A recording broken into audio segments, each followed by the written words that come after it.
আসসালামু আলাইকুম। আজকে কিছু মাছ দেখাবো। আর এই ভিডিওটা প্রথমেই বলে রাখি, কোনো এডিটিং চলবে না, ডাইরেক্ট দেখানো হবে। এগুলো হচ্ছে আমাদের রঙিন গাপ্পি। হ্যাঁ, এটা আসলে এখনও বাচ্চা আছে। যখন এটার রং পুরোপুরি আসবে তখন আসলে এটা দেখতে আরও বেশি ভালো লাগবে। আর এপাশে আমাদের এই ট্যাঙ্কিতে আছে আপনার তেলাপিয়ার বাচ্চা। এটা আমরা একদিনের বাচ্চা ছাড়ছিলাম, অথচ দেখেন যে এত দিনে মানে কত বড় বড় হয়ে গিয়েছে। আরেকটা দেখাবো, সেটা হচ্ছে আমাদের বড় ট্যাঙ্কিতে। আমাদের বড় ট্যাঙ্কিতে কী কী আছে ওইটাই দেখাবো।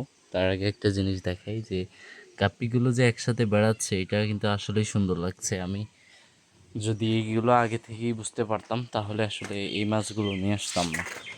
তো ওখানে আমাদের কিছু নেপালি ঢেবা আছে, তেলাপিয়া আছে, কই আছে, আর রুই মাছের কিছু বাচ্চা আছে।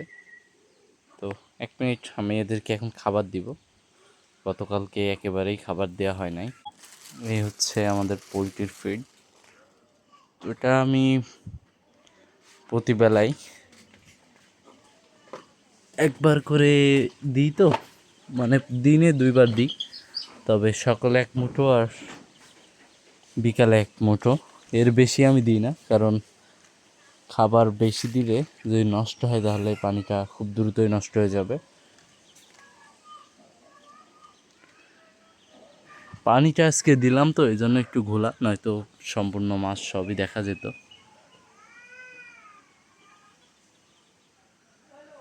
আর সব থেকে মেন কথা হচ্ছে রোদ্রের কারণে ওরা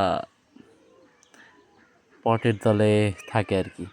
আর যখন সন্ধ্যার দিকে কিংবা সকাল, সব মাছ হচ্ছে এখানে খাই। পানিতে কতটুক মানে ক্যামেরায় কতটুক দেখা যাচ্ছে এটা জানি না, তবে মাছগুলো হচ্ছে সব খাওয়ার জন্য চলে আসছে, খাবার খাচ্ছে।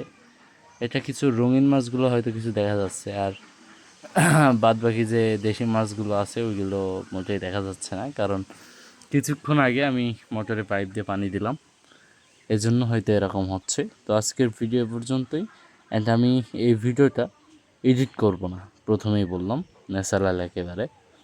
যাই হোক, সকলে ভালো থাকবেন, আমার মাছের হ্যাচারির জন্য দোয়া করবেন। আসসালামু আলাইকুম।